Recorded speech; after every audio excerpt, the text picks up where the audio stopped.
Welcome to Behind the Business Scene, presented by Amato Media, and your host, Ryan Amato.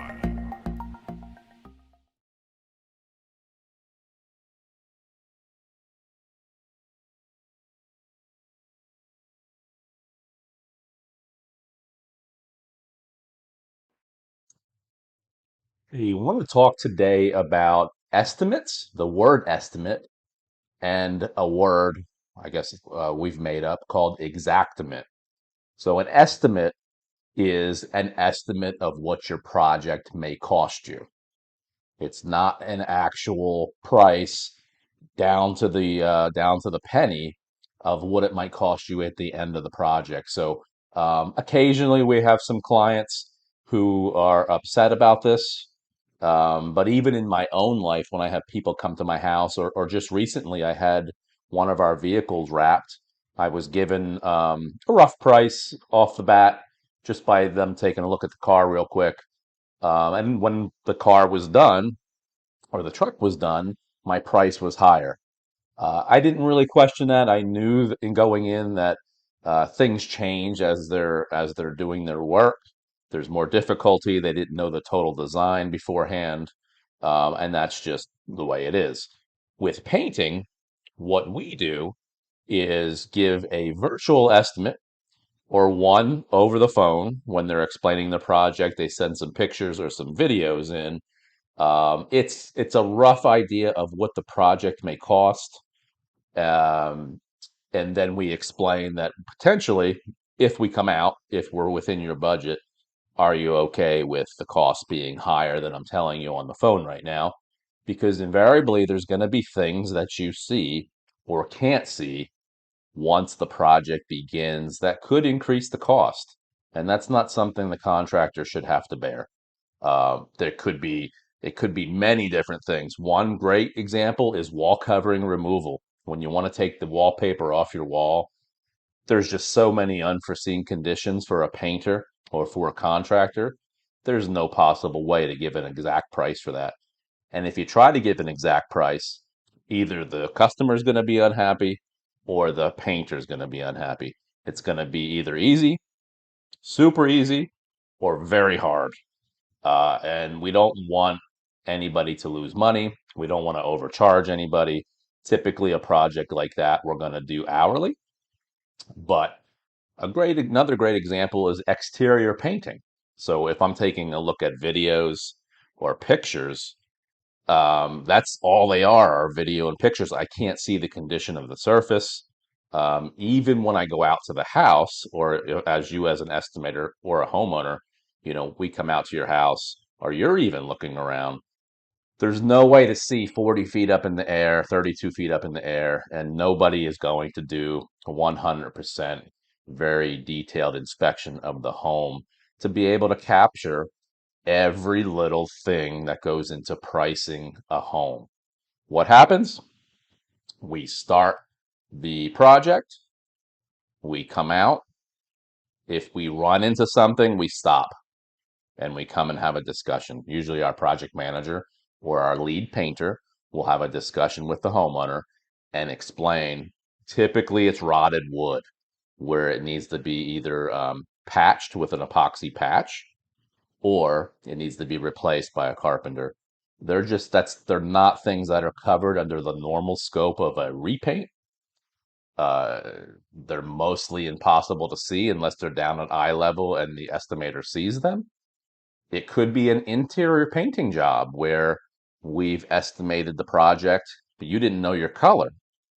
When the project starts, oh, we forgot to tell you that we picked or chose a very deep red color.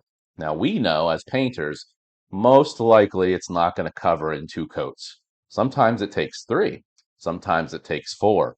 We've had it where it takes five, depending on the base that they make the paint in. You can certainly add primers underneath, which maybe will help you reduce the number of coats. But now you've added a primer coat. That's additional money. We won't know that before the job starts. We won't know how many coats we have to put on the wall until we're in the job. So it's not a free for all where we just keep doing free work. We are in business. So it would be additional cost to the homeowner. And the right way to do that is to speak to the homeowner and let them know that, hey, we have an issue, small issue, and it's not going to cost that much more, but we're here. The walls are open. All we have to do is buy another gallon of paint, and it might take 2 hours. And this is what the cost is going to be. If we have to put additional costs or additional coats after that, it's going to cost this. So I just believe in communication. Uh, Throughout any project. So sometimes we have issues with coats. Front doors are a great example. Usually front doors, people choose those very bright, bold colors, yellows, bright yellows, deep reds, deep greens. No matter what paint you use, super high end, commercial grade, homeowner top of the line.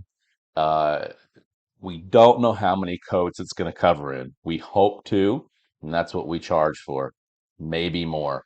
We've had an issue in the past. I can remember it clear as day where we had to put 5 coats of a bright yellow on, and it still didn't look tremendous. And the homeowner could not understand why we had to, or she had to incur the cost of those additional coats.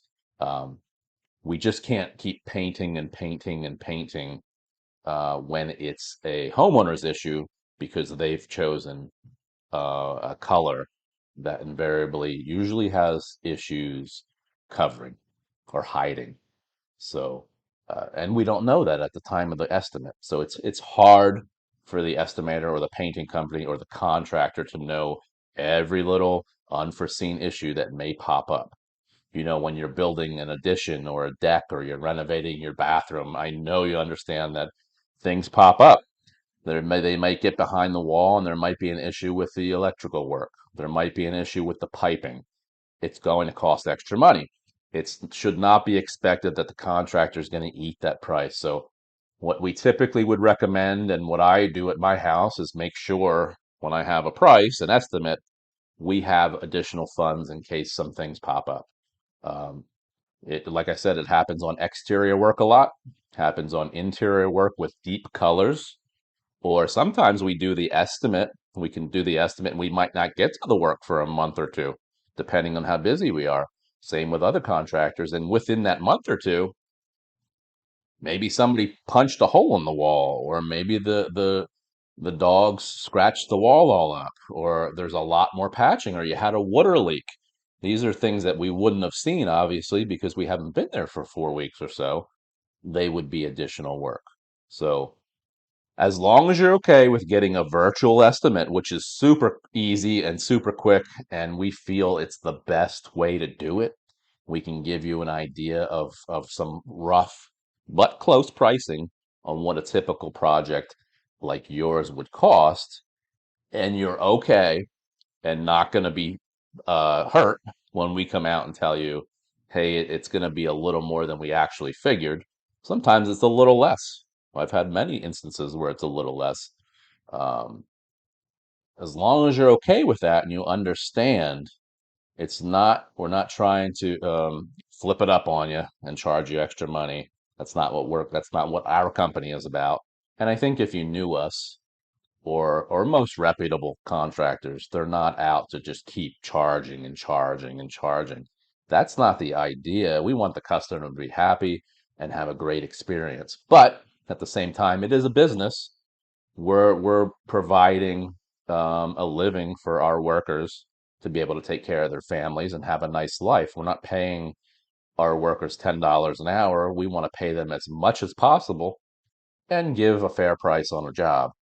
And with that comes charging the correct pricing. We're not running around working for cash. We don't have a bucket. That's the issue now is, to become a painter, you can go to Home Depot or Lowe's and buy a bucket, some roller covers and a handle, and you're in the painting business. That doesn't mean you have a painting business. Keep that in mind. So uh, we have to charge the correct price. We have overhead insurance and all those other things that go into keeping a business running, being able to charge enough to buy new equipment. So, with that, again, an estimate is an estimate. It's very rare that an actual price can be given. and something happens along the way of the job that is the actual price. It just doesn't happen that way. Sometimes it can, many times it does, but sometimes it doesn't. Hey everybody, thanks for listening to my podcast. If you're looking for social media content for your contracting business, painting contractors, carpenters, electricians, any type of contractor, please check us out on Instagram at Amato Media, or check us out on LinkedIn. We can definitely help you all out. So have a great day.